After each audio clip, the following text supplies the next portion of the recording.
All right. Hello, everyone. Okay, sorry, stay inside the camera. All right. My name is Emily Billow, and I'm the Older Adult Program Manager at the Seattle Public Library, and I will be your moderator and host today. First, I just wanted to start out by saying thank you to the Ballard Senior Center for allowing us to have the program here today, and for helping us set up and being so gracious, so thank you very much. Today we are going to talk about brain health. This is part of our Civic Coffee Hour programming, which we bring to different senior centers and community spaces around Seattle. I'm from the library. We have Eldad and Meg over there. They're from Age Friendly Seattle, which is part of the Aging and Disability Services division of the City of Seattle. And with that, I'm going to hop us right into our announcements. We have two boards here today to give a little bit of a talk before we jump into the panel. So the first one is going to be our Outdoors for All Foundation, and I might just bring the mic over to you to do your showcase. Hi, my name is Emily. I'm a program coordinator with Outdoors for All. I work primarily in bikes, so throughout the year I spend time working in our school programs and also at our adaptive cycling centers, which I'll be talking about today. So first of all, Outdoors for All has been around since 1978. It started out as Ski for All, just doing snow sports, and it branched out to kayaking, paddleboarding, rock climbing, indoor and outdoor, all the snow sports, mountain biking, mountain biking, gravel biking in our cycling centers, and it's all providing adaptive recreation for folks with disabilities. And so specifically our adaptive cycling center, we have one location at Magnuson Park, and then a couple others at Lake Sammamish State Park, and down at Penn Met in little, what's so loud for me? And then a Penn Met down in Lake Harbor. So this is a free program. It is open to folks with disabilities. If you have osteoporosis and the need for balance, if you've had a stroke and are working on rehab, strength more on one side than the other. You get a lot of folks with Parkinson's or MS. You get folks just general balance needs, or at a certain point, taking a fall is too much of a risk. All of our trachs are nice and stable, back discomfort, so it doesn't have to be a specific diagnosis to be able to come to our centers. It just needs to be something that can keep you off of two wheels, so this is a safe way to keep biking. We are in partnership with SDOT, and that's how we are grant funded, and that's how this program is free. It's huge. These bikes are expensive, they're hard to store, they're hard to transport, and so this is a way that you can just show up there. Bikes we have in our entire fleet over 200, but at each of our cycling centers there's kind of the same types of bikes, so if you go to one, you're going to see the same types at others as well. We're open 10 to 6 every single day from the beginning of May to the end of September, and our Magnuson Park location is even open until mid-October. So rain or shine, we're out there ready to help you out. In addition, a couple important details about it. It's first come, first serve. So if there's a preferred bike that you like, there's probably more than one, or there's probably another setup that we can get you going on. Let's see. So there's like 4 different types of bikes. This is one of our easiest ones that's most accessible to a lot of people. So we have a variety of trachs. This is great for balance. It's great for just back comfort. Also having the steering out in front of you so that you can see everything. You're on 3 wheels, so if you ever need to stop, you just stop. You don't have to balance. You got your 3 wheels ready to go. You just stop, take a moment, figure out what you need to do, move on. So our trachs are recumbent. So you can see that this one has a nice seat, it has a backrest, and then we have a lower version as well that's a little bit more sporty. Additionally, we have hand cycles. So there's a variety of those as well. But a lot of them are kind of upright chair position, and so you can just pedal that with your hands. And then we have some racier ones as well. So we have our kind of recumbent trikes, we have our hand cycles, We have therapy trikes. So those are bikes that can have steering support in the back. So you can have somebody pushing you along a little bit or helping with the steering. Especially good if grip strength isn't as strong. And that way somebody can help you kind of navigate as well. And those ones also have pedals. It's a fixed gear system. So that means that as long as you're rolling, the pedals are going, so it's not as much work as it could be doing all of it yourself. And then we also have a variety of tandem setups. So we have kind of a bike version of this where there's two connected side by side, and the steering is connected, but the pedaling is not. So in a standard tandem, you get a situation where you both have to be pedaling at the same time, you have to do all of the balance. This is a way that you can take a break, and the other person can keep pedaling. That person can help with steering, help keep an eye. And then we also have a tandem that has a full wheelchair front. And so this was a way that you can get almost anybody on a bike comfortably and out and about. That tandem works great for a lot of folks that have some supports as well. So at our Magnuson ACC, the way it works is show up, fill out a waiver once for the year, and you can show up at any of those places, come as many times as you want. We have additional adaptive equipment to help with like pedal straps, feet in place, any sort of straps, harnesses that you need as well. And then there's a lot of trails right there in the park that you can go to. And so staff is excellent at setting up, getting you fitted to the best option, try as many as you like, figure out what you like best. And you can always bring a +1 with you, and you have standard bikes for so again, it's free, it's a great community, you meet other people that are out riding, and yeah. And then at the end, all of it's available if you want to sit on it, try it out. I have it on some rollers so you can see how comfortable it is and kind of get an idea of what we've got. Awesome. Yeah, thank you so much, Emily. Sure, question, yeah. 1 second. If we can connect, so Emily will be here at the end of the event, so if you guys want to connect with her after and try out the bikes, we just have to get on with the program. Okay, sounds great. Next week up we have Sound Transit Reduced Fares. Hello, hi everybody. My name is Poppy, and I promise not to take up too much of your time.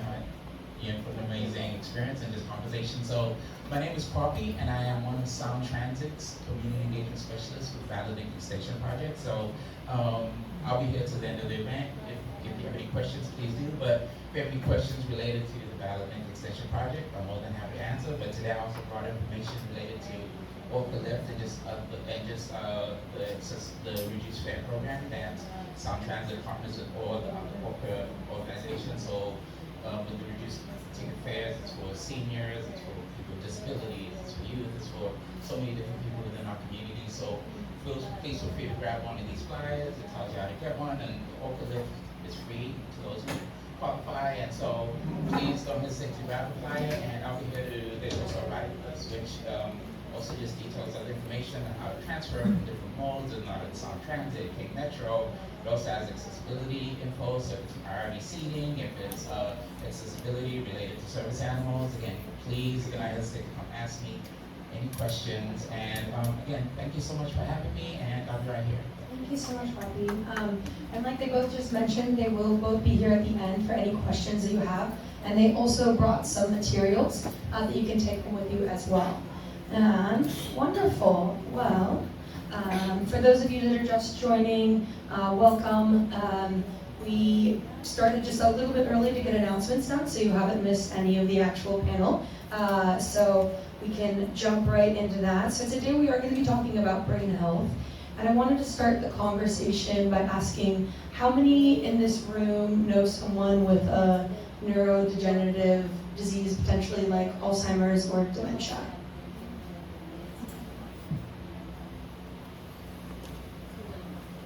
Okay, quite a few. I'm also waiting for our interpretation to get to the back room. Okay, so it looks like quite a few of us. How many people in the room are just worried about their overall brain health? All right, wonderful. So quite a few people. Well, I think you came to the right panel.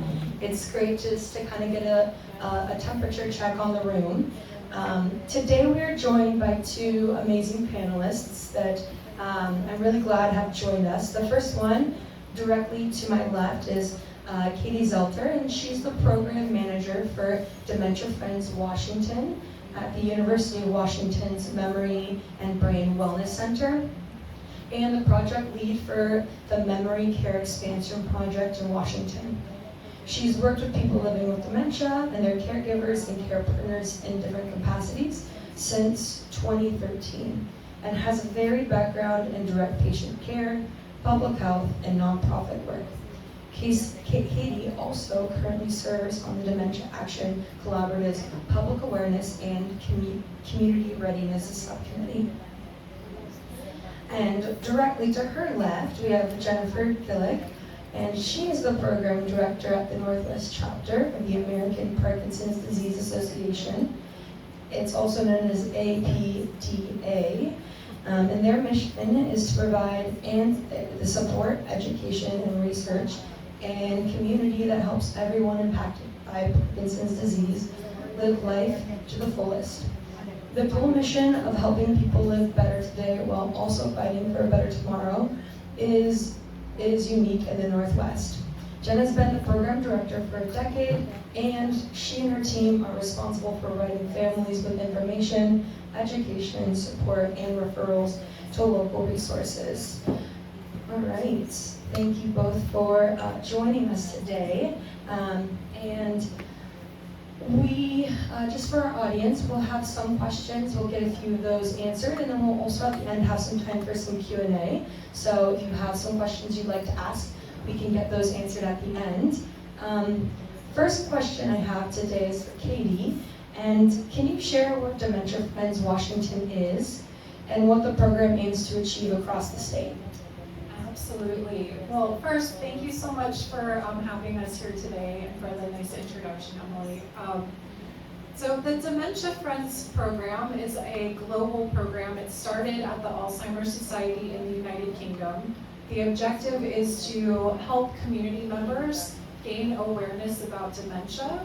So understanding what dementia is, understanding different types of dementia, learning how to communicate with someone who's living with dementia, and then we encourage everybody who comes to take action somehow to support a dementia-friendly community, and that can look like maybe being more patient when you're out in the community, connecting with somebody who's living with dementia and inviting them to come out to do something fun and social so they are not home and socially isolated. And then there's a whole bunch of other things that you can do. So in Washington State, we're very fortunate to have the Dementia Friends program. We are currently expanding across the state to offer these information sessions that anybody is welcome to come to, where you learn more about dementia and learn how to take action. So, and again, our goal is just to spread awareness about dementia so the community can better understand it, so we can build these dementia-friendly, inclusive spaces. Thank you. Yeah, thank you, Katie. I always love to hear all the stuff you have going on, especially across the state. Dementia Friends of Washington is the whole state, so from Seattle all the way over to Spokane and all the way down to Pullman and everything in between. Jennifer, for those of who may be unfamiliar, how would you explain what Parkinson's disease is and how does it affect the brain? Sure, thank you. So thanks for being here, and thank you to those of you who are curious about Parkinson's disease. Parkinson's disease is the fastest growing neurological disorder in the world. So I just want to let that sit a second. Because it's not something that is traditionally talked about a lot. When we think about Parkinson's disease, the first thing that probably pops to your mind is what? Michael J. Fox. What's the symptom that pops to your mind? Tremor. So that is a cardinal sign of Parkinson's disease is tremor, but Parkinson's disease is so much more than just tremor. So it is a progressive neurological condition. It is considered a movement disorder, but it has movement symptoms and it has non-movement symptoms. So the movement symptoms, there's 4. So there's tremor, but about 25% of people with Parkinson's disease have no tremor during the course of their disease. So tremor is one of them. Rigidity, slowness of movement is another one. Oh God, now my brain just went blank. Slowness of movement, tremor, rigidity. Oh, and postural instability is another one. So problems with gait and walking and balance issues. So those are the motor symptoms of Parkinson's disease. Generally, those motor symptoms are what sends someone to the physician to get a diagnosis. They notice, I'm not swinging my arm, or maybe I'm having some tripping issues, or maybe I have a tremor in my pinky or something. And so that generally sends somebody to the physician. And then we have this other category that we can think of as the bottom of the iceberg, the part below the water that we can't see, which are the non-motor symptoms of Parkinson's. So that can be sleep disorders, that can be psychiatric things like hallucinations and delusions. It can be problems with your autonomic nervous systems, so those things that you don't have to think about, your blood pressure, your heart, sweating, temperature regulation kind of things. So these can be these kind of troublesome depression, anxiety, constipation. Those are those non-motor symptoms that can happen with Parkinson's disease. And so those can be quite troubling to somebody. I do want to say, so those are that is Parkinson's disease in a nutshell. It does affect everybody a little bit differently. It is referred to as a snowflake disease because everybody's personal journey and their little individual snowflake is a little bit different. So when you look at one person who is living with Parkinson's, they don't necessarily look like this person next to them that is living with Parkinson's. Thank you, Jennifer. This is the second time I've heard you describe Parkinson's, and every time I feel like I learn something new about the disease. I do, like you were talking about kind of the 4 visible signs, but people don't necessarily talk about the non-visible sides, even if you have a family member who has it, right? It's very complex. Exactly. And so now, Katie, what are some of the early signs of a declining brain health that people might ignore? I know usually you don't hear about something until the very last, right? You know, oh, now they have a diagnosis. But it really does start before that, right? And so what are some of those signs that people can look for? All right, so before I answer the question, I'm just gonna quickly say what are some typical things that happen as we age, just to sort of differentiate. So some things that can happen typically as we age, maybe we walk into a room and we forget why we walked in there. Maybe we can't remember somebody's name, but then we recall it later. Maybe we set our keys down somewhere and we're like, where are my keys? Oh, that's right, they're right over here, and we go and we grab them. So, all of the above. And then sometimes during times of extreme stress or illness, we might have some issues with our memory because our brain is under so much stress or it's not feeling well.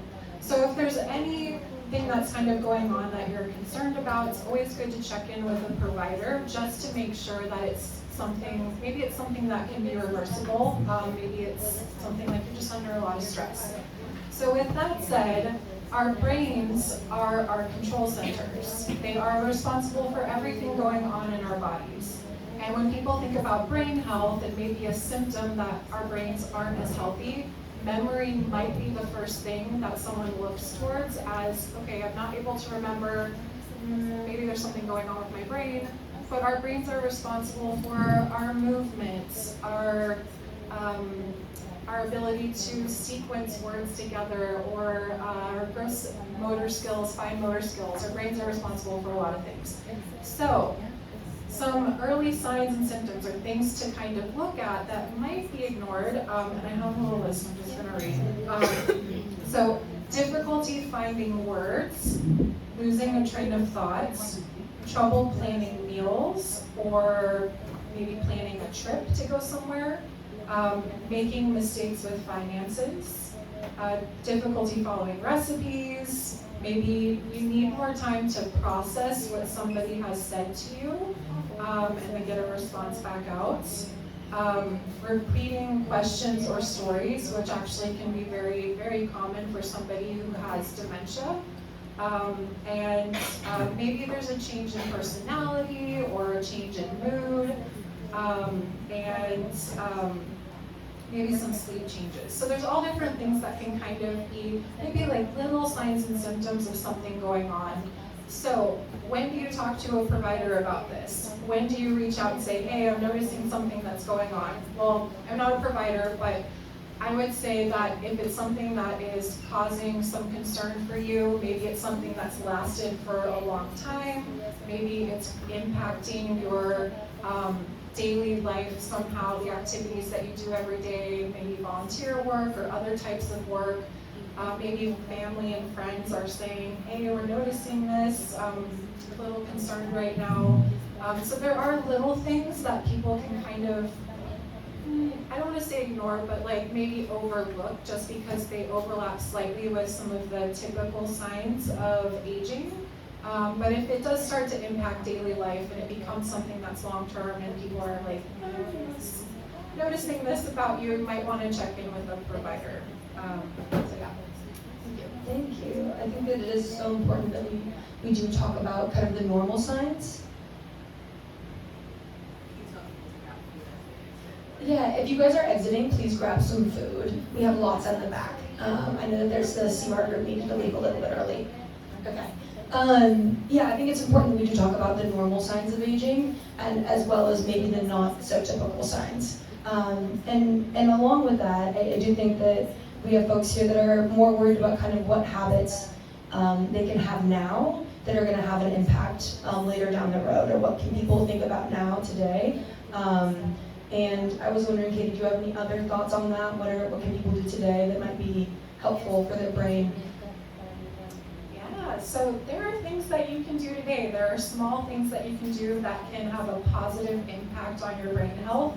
I brought this handout. I do have it over there on that table if you all want to take a copy. It's called Keep Your Brain Healthy. The state of Washington put this together, and it's just available for you if you'd like to take something home with you. But a few different things. So one, it's good to challenge your brain and maybe do things that are stimulating to your brain. Our brains love to be active. They like to learn new things. They love, playing games or learning a new language, reading a book. That kind of stimulation is so important, and it can be really helpful to keep your brain healthy and reduce the risk of dementia. Some other things, so what's good for your heart is good for your brain. So when we're thinking about our physical health, keeping your blood pressure, cholesterol, blood sugar, all of those things within the normal range or typical range for you, that can contribute to good brain health because it keeps your vascular health healthy. It keeps you healthy that way, which can keep your brain healthy. Hearing, so getting your hearing checked and wearing hearing aids if needed, this is really important. There's a lot of research around this, so there's a couple of different thoughts about this. So when somebody loses their hearing, they tend to withdraw socially. Social isolation is a risk factor for dementia, and it also leads to social isolation, which can lead to other health issues. So when somebody withdraws like that, that is a risk factor for decreased brain health and dementia. The other piece is when somebody loses hearing, that part of their brain can atrophy, which can also lead to a type of dementia. So really important to get your hearing checked and to wear hearing aids if you need hearing aids. Being physically active each day, so whatever that looks like for you and your abilities and your interests, it's really important. Getting a good night's rest. There's lots of different research on the exact number of hours that you need to have. It's 6 to 9 hours seems to be kind of the range in a lot of the research, but get a good night's sleep. When we sleep at night, our brain is able to repair. It does the repair work that it can't do while we're awake. So good to get sleep. I know that's hard. I have a hard time sleeping. It's not easier said than done, right? But sleep is very important. Being socially active, socially engaged. We are just by default social beings. That is how we are programmed. We need to connect somehow with other people. That's good for brain health. protecting our brains when we are doing physical things. So if we want to go out and ride a bike, wearing a helmet, making sure that our space is cleared at home so we don't accidentally fall and trip and hit our heads, limiting or avoiding drinking alcohol, protecting and treating our vision. So sometimes vision changes can be a sign of Alzheimer's. Not always, but sometimes they can be with Alzheimer's. Things that can happen, depth perception might change, for example. So just good to get your vision checked too, along with your hearing. And then a couple other things, protecting your lungs. So there's a big research study that was done down in California. It was a 10-year study, and it talked about, or it looked at the impacts of pollution on brain health.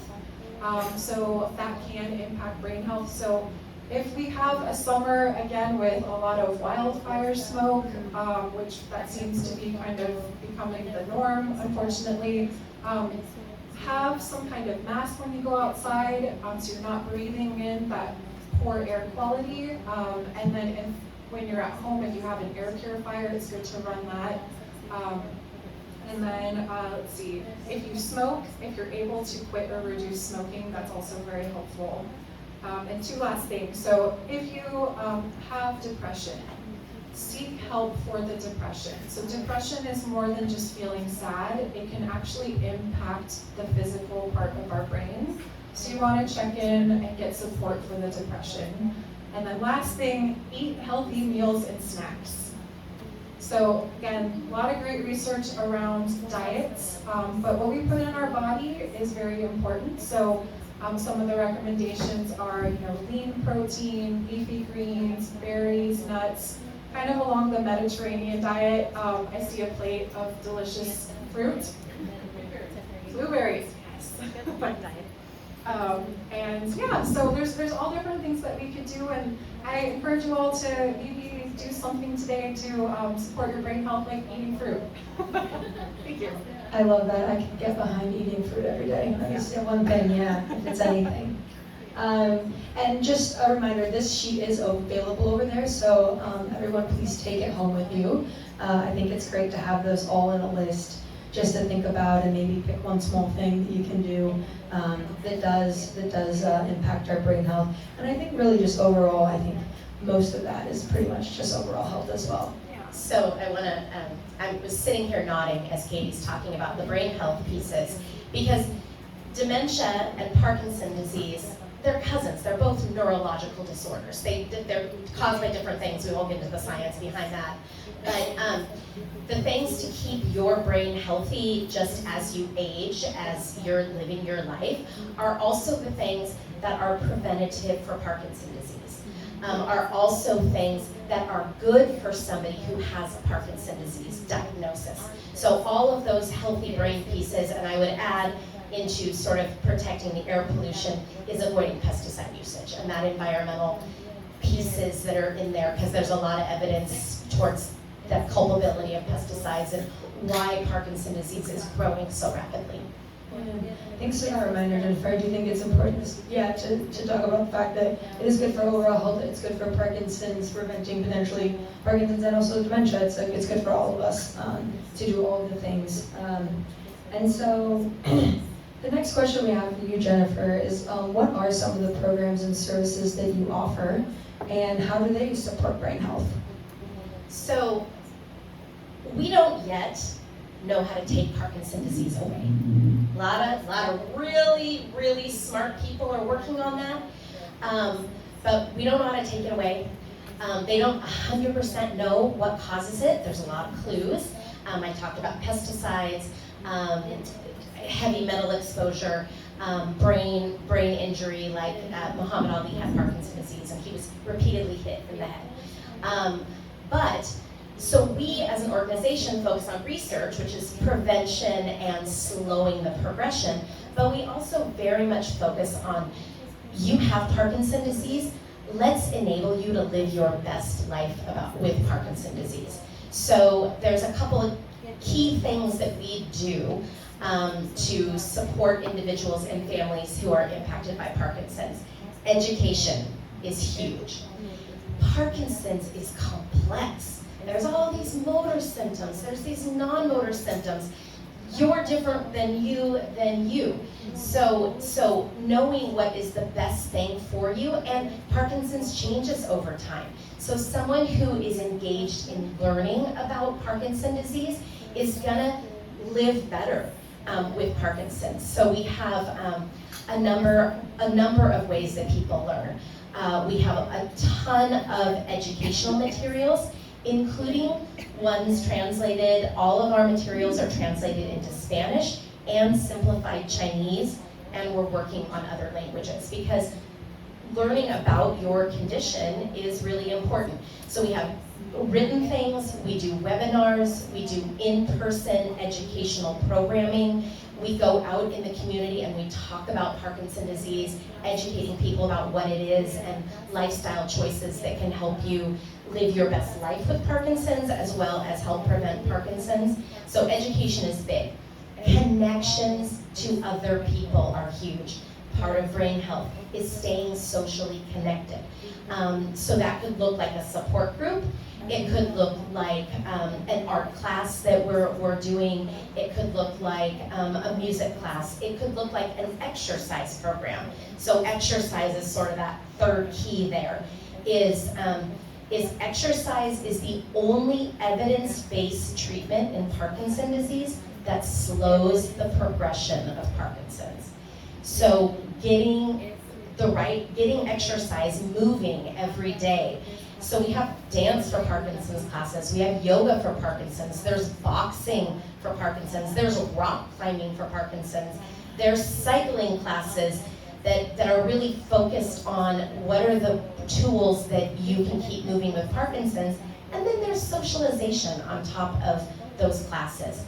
But the key with exercise is just to move and to find something that you love, that you will keep doing. So education, social connection, exercise, and then community, and just staying connected to the greater community with Parkinson's disease. And then we're very much an information and referral hotline. We are there, we pick up the phone, we answer emails, we try to find the answers or somebody to refer you to. So we really try to keep our finger on the pulse of what is going to be good for your Parkinson's and what's happening in the community, and then getting you connected with that. You guys do so much. I love it. I love to hear about everything that all our panelists bring, and how you guys approach each disease very differently, and sometimes the same in a lot of ways. And the next question that I have, a lot of times when we come up here, dementia may be a bad word, or it might be a word that has a lot of stigma attached to it. And I think that there's a lot of misconceptions around what having dementia is, or may not. And I know that we talked a little bit about what's common and maybe what's more where you should see your provider.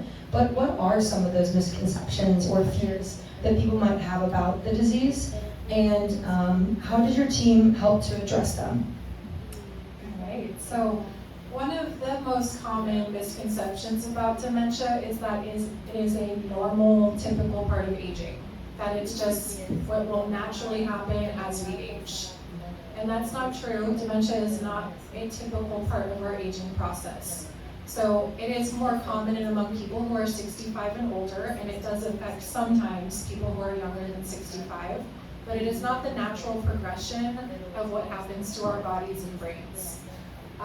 So with that said, a lot of people will say like, oh, this is just my significant other, my parents, my loved one, my friends, like they're just gonna get dementia. That's just the next thing that's gonna happen to them. But dementia, actually, nationwide, the average is about 10% of the adult population, 65 and older, will experience dementia. So that's not everybody, and that is a certain group of people. It is prevalent in the community. I know earlier when Emily posed the question, how many people in here know someone living with Alzheimer's or dementia, and quite a few hands went up. That definitely indicates that there is a prevalence to it. But it is not the common typical path that we take as we age. So I think that's a really big thing to note. Another misconception is that people who are living with dementia can't live well still. And that's not true. There are challenges that they may have in their day-to-day life because of the changes they are experiencing. But people who are living with dementia can still go out and have fun and socialize and be in the moment and have relationships with family and friends.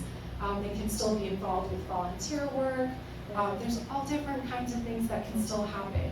So when we are building these dementia-friendly, inclusive spaces out in our communities, we're really trying to still include people living with dementia and kind of play on their strengths. What are they still able to do? How can they still be in the community? So just because someone has dementia does not mean that they have to stay at home alone and not be able to do the things they once loved to do.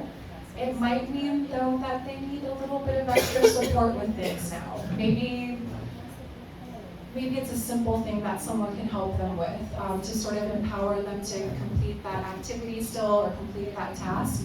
But it is very possible to still have a good quality of life and get the most out of life with dementia. So those are two things that kind of come to mind. Thank you. Yeah, Katie, I have a question, I think that kind of piggybacks on that. And one thing that you all do is a lot of education, and that's like through the presentations that you guys do.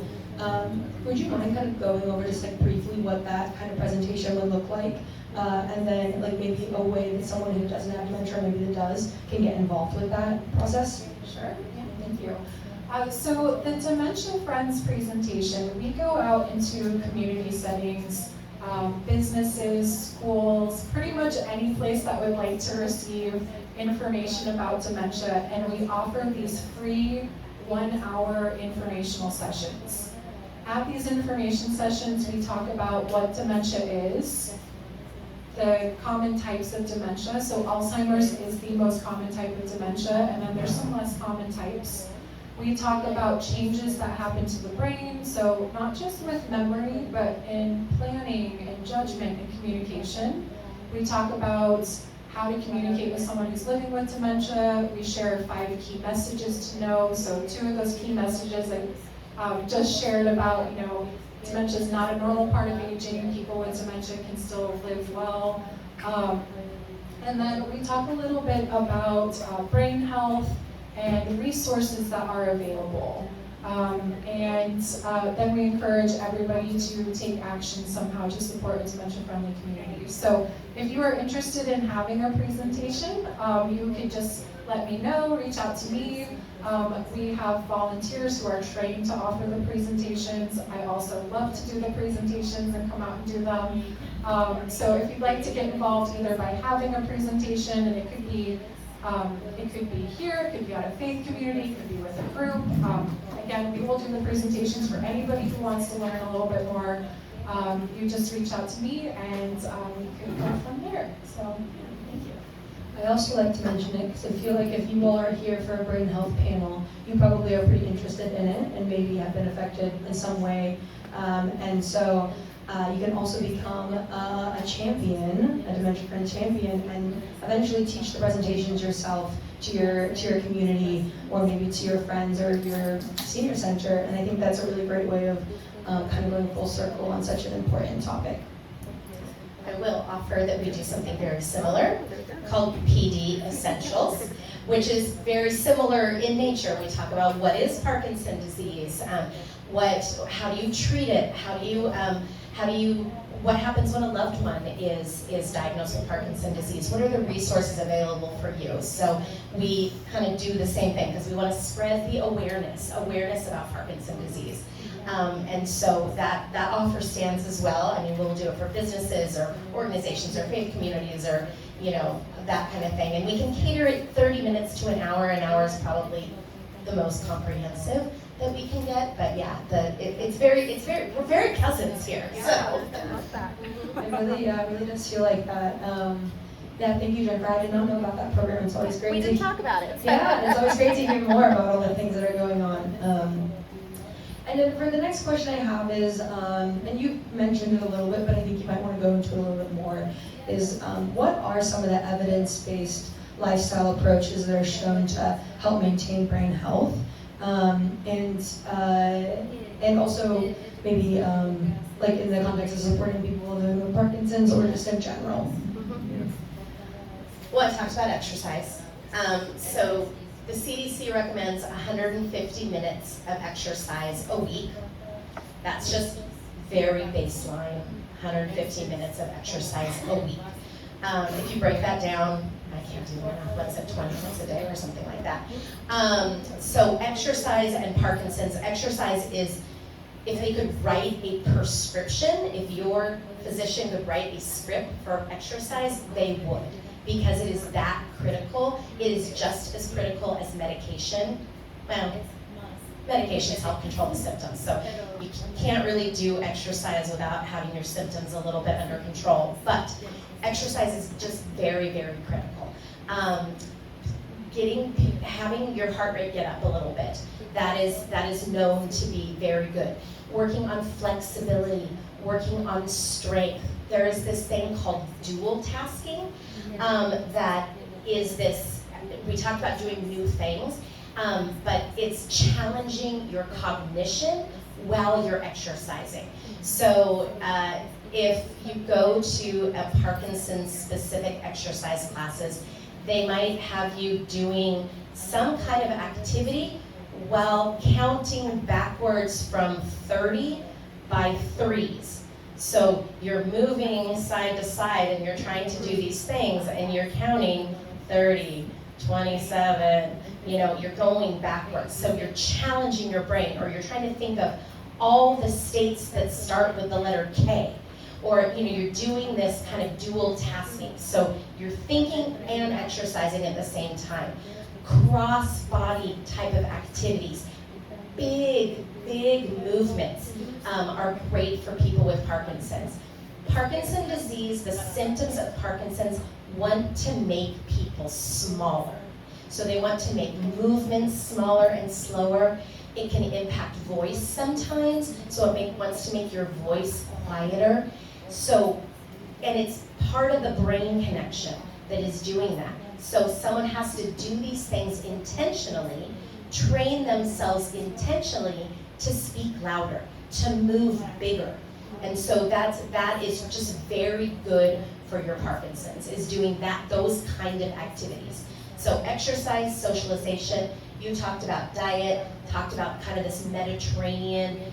They also talked about the mind diet, so lots of fresh fruits and vegetables, beans, legumes, olive oil, lean proteins, really focusing on that kind of food that you're putting in your body. That can be very, very helpful with Parkinson's. And then the socialization aspect, just like Katie talked about with dementia, isolation is just bad for the brain. And when your body maybe isn't cooperating a little bit, or you're not feeling your best, you're gonna wanna naturally just maybe come a little more internal. And so fighting that urge and getting out and being with family and friends and being with community is good for Parkinson's, it's good for the brain. And so we really try to provide opportunities to fight against that, to make a safe, good space for people to be able to be with others. I think when we talk about brain health, I'm always excited to do it at a senior center or an organization like this, because I feel like you all have so many opportunities here to connect with people, to get exercise, and a lot of the centers have exercise, and they have food, they have lunches, and different things, and I feel like that sometimes when we say all these things, I feel like sometimes they might not be manageable for everyone, but it can, at these centers, I feel like you guys have a lot of opportunities, which is great. And I think that kind of comes into some of our last questions, which is, what's one small, realistic step that everyone here can take to improve their brain health? And do you have any other major takeaways? I'm gonna say prioritize sleep. I almost said exercise, because that's really important. But I think in our fast-paced world and so much difficulty sleeping and things like that, sleep is when our brain repairs itself. And so kind of prioritizing that. thinking about your day. How can I fit in these good sleep hygiene habits? So I'm gonna vote for that. All right. I think that it's something that we could all do. So stress is not good for our brains. It's not good for our cardiovascular system. It's just not good for us in general. And one thing that we could do to maybe just reduce a little bit of stress is just to take some deep breaths. So today, just take a deep breath or two, and your body will relax a little bit. Give your body a break from the stress. So I think that's a small thing that we all could do today. And do either of you have any major takeaways from the information that you shared? I learned a lot about Parkinson's that I did not know. The 20% statistic you shared at the beginning, that there's tremors with people? Yeah, Is that 25%. what- 25%? I had no idea. So I thank you for sharing that. Yeah.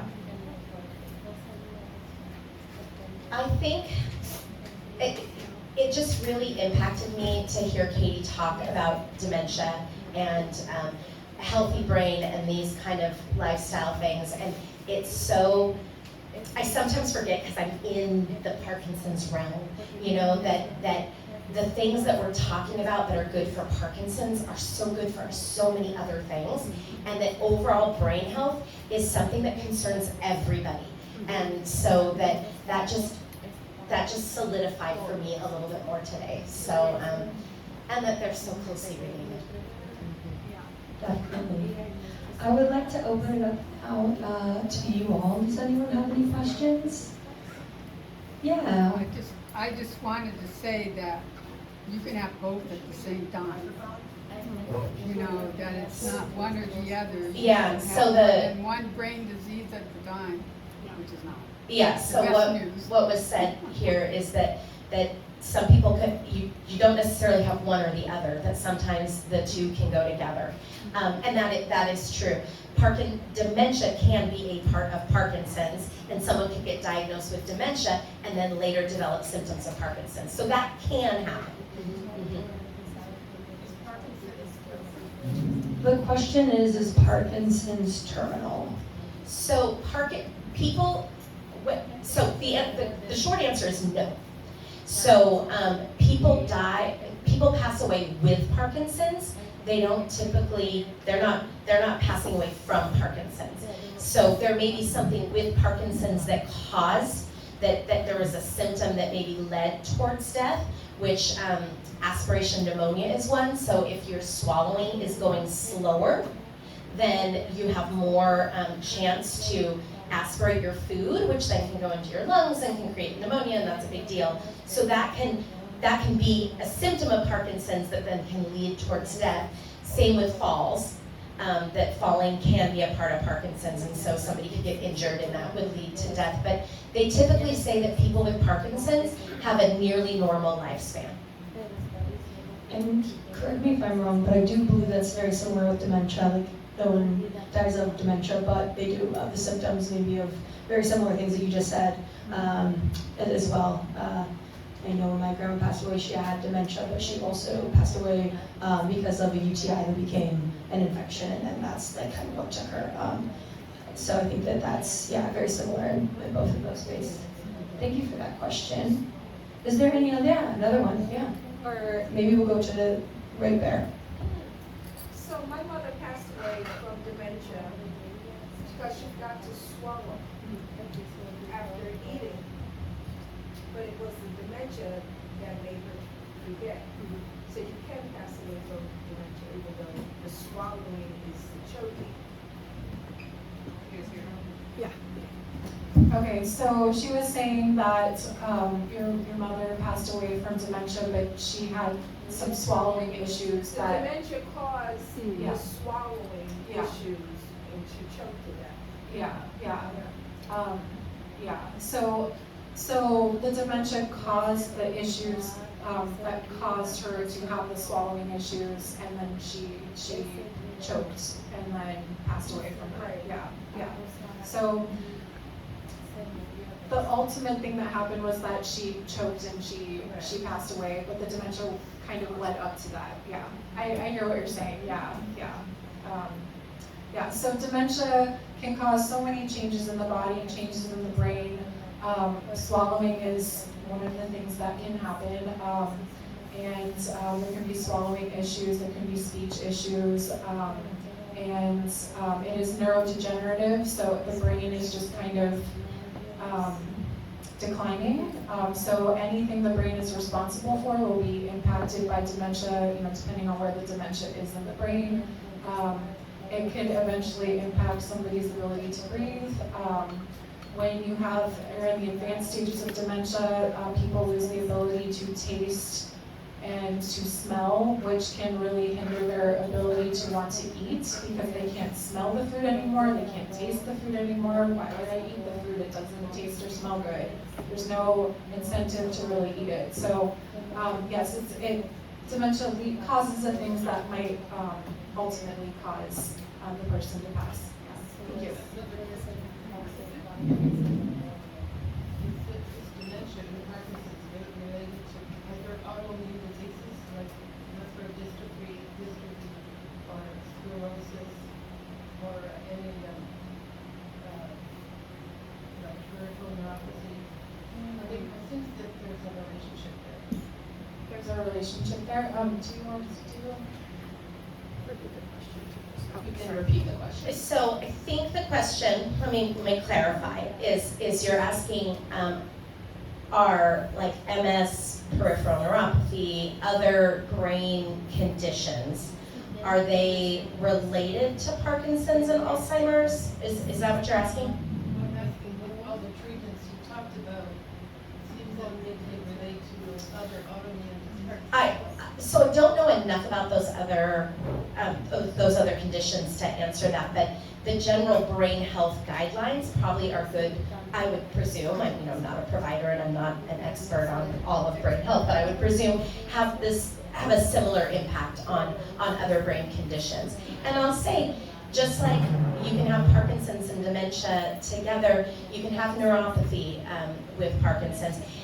I will say, I call them cousins because physiologically the causes of them are different, but it's a different part of the brain that's impacted. But my understanding is, especially with like dementia and with Parkinson's is due to brain cell loss. The brain cells in a certain part of your brain are dying, and because of this troublesome protein that implants itself there. And I think the same is true with some Alzheimer's too, because it's this protein that's causing, I don't know, you tell me if that's similar. Okay, so with Alzheimer's disease, Alzheimer's disease causes Alzheimer's dementia, and what's happening there is the pathology, there is a buildup of a plaque in the brain, and then the neurons that kind of connect throughout the brain, there's a protein that is causing them to tangle and they're not able to communicate with each other in the same way anymore. So with Alzheimer's, that's the pathology.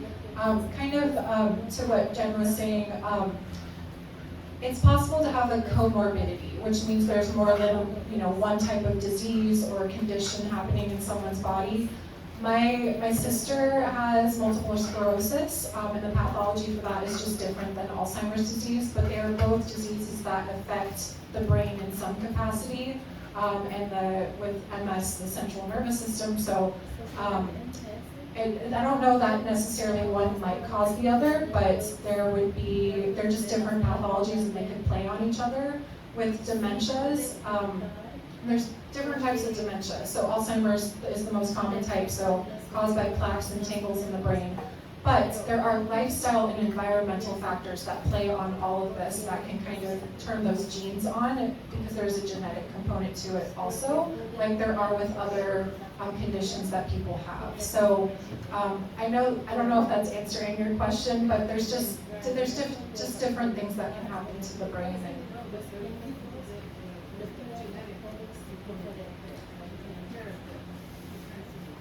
So is your question, how do you know if there's a genetic component? Oh, you didn't know that there was a genetic component. Okay. Sorry. Thank you. All right. Do we have any other questions? Anyone? Yeah. If protein is such an important factor into the brain health and keeping our bodies healthy, why don't we have a pure protein diet? The question is if protein is so important to keeping your body healthy, why don't we just eat a pure protein diet? So I'm not an expert in nutrition, but I'm just going to say it's important to have a balanced diet that has proteins and fats and sugars and all those, and fiber. All these things kind of play into our overall health.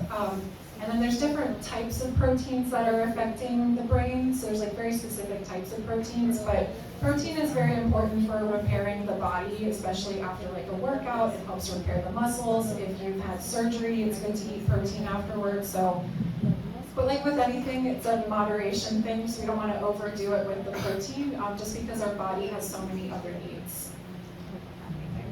No, I would just agree with that moderation and balance, and it's in the news a lot. Protein is in the news. It's like orange juice now with protein in it and things like that. So it's hard to, it's very hard to figure out what is the right thing for you as your body. So thinking about that your body needs all sorts of different pieces in order to function in its most optimal form. Yeah.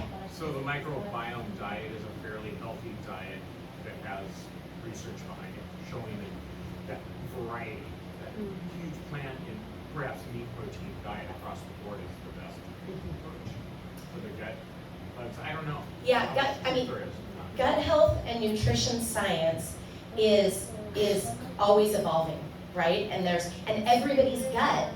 We talk about this a lot in Parkinson's because there is some gut-brain connection with Parkinson's that they're still studying, but everybody's gut biome is very, very different. We all live in different places, we all consume different foods, our genetics are all different, and that all creates this biome in your body where there's billions of like these little things in there that are all going to work. And so it's really hard to get a one-size-fits-all recommendation, and the information changes all the time. You know, fat was evil, you know, and now it's good, and protein is the savior of the world now, but let's not forget about fiber. So it's very hard to, it's very tiring, and none of us are nutrition experts here, and even if there were 3 nutrition experts here, they may tell you something completely different. So that's a terrible answer, because it's not an answer, but it's kind of the reality of the way it is right now. It's a truthful answer. Yeah, we have a question over here. Hi, you mentioned a lot about the importance of socializing. And I'm so impressed that you mentioned hearing, the importance of having your hearing checked. Because if you don't, how many people here don't hear well? How many people here don't hear well? Is that everybody? Yeah, and so having all this equipment here is so helpful and wonderful. But in our individual lives, sometimes it's really challenging to know what's going on if you have hearing loss. So getting your hearing checked, having somebody who's going to work with you around that, which seems so important. And I just appreciate that you talked about that today. Thank you. Yeah, I do. That is one of the things on here, right? Yes, the third one is actually what you just said, protecting and supporting your hearing. So it is a big one, and you did mention how much of a role it has been playing in folks' lives, especially with dementia. One thing I wanted to mention, just because you're going to be one of our panelists coming up, so I know this comment kind of had double meaning, but we are hosting a social connectivity civic coffee at the Wallingford Senior Center, so just over, closer to I-5 on 45th, I believe. And we will be talking about social connectivity, and we'll have you talking about the importance of hearing and hearing loss and what that means for the community. And so join, we have the flyers over on the table. It would be great to see you all there. Yes. Any other questions we have? Anyone else? Yeah, Mega, going over there. I have a question. You talked about sleep hygiene. Is it necessary to have all the sleep together, or can you like get pieces of sleep to catch up to the full however many hours? Do you know? So that's a great question, Megan. The question was for everyone, does sleep have to be all in a 6 to 9 hour chunk? Or can we break it up and do, 2-hour naps, or maybe we do a midnight snack for an hour or whatnot? So how does that impact folks? You have to incorporate the REM cycle, and the full cycle for REM, which requires between 5 to 9 hours of sleep. When you break the sleep pattern, you are breaking the REM, you are breaking the stability of brain function, and your body will require and will get that lax sleep. So your body will automatically, if you start skipping sleep, it will grab it from time to time when you're not ready to go to sleep. Thank you for that. What do we feel? Is anyone a sleep expert as well? I am not a sleep expert, but I have been to a number of sleep discussions with sleep experts, and I do agree that you need this full cycle. However, I did hear a sleep specialist talk about how everybody's natural body clock may be a little bit different, and so there are people that maybe need to get it in their head that, yeah, maybe I do need to go up to bed at 5 and wake up at 2 a.m. and that's when I start my day, because that's what my body is telling me to do. And so she was like, don't try to fit yourself into what we expect you to do. If constantly you're struggling, I'm up at 3 a.m. every single day and I cannot get back to sleep, then go, okay, well then how do I get my 7 to 8 hours plus of sleep while my body wants to wake me up at 3 a.m. So figure that one out and then use that 3 a.m. until when the world is up to do something else. So That's an interesting take. I'm glad you mentioned that. Yeah. Maybe I should tell my friends that who like to stay up really late, but sleep in until 10 and then go to work. I know. I do have to go. Oh, yes, okay. Everyone, well, thank you very much.